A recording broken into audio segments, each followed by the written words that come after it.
In the next few minutes, I want to talk to you about the ways in which we misunderstand both ADHD and our distractions, and 3 strategies to start to flip the script and harness your unique brain to stay more focused.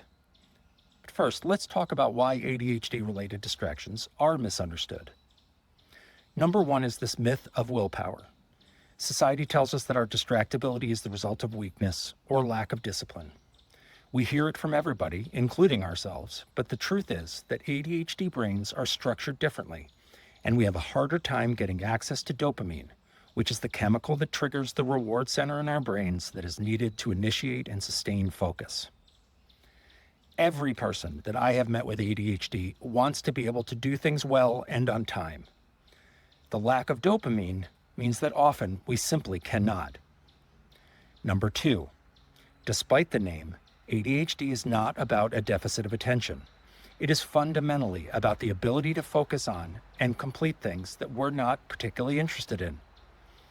Neurotypical people can usually do a chore when it's not interesting to them, but ADHDers struggle mightily with the same chore. Our deficit of dopamine means that a task must either be urgent or interesting in order to generate the motivation needed to do it. And number 3, understanding both internal and external distractions.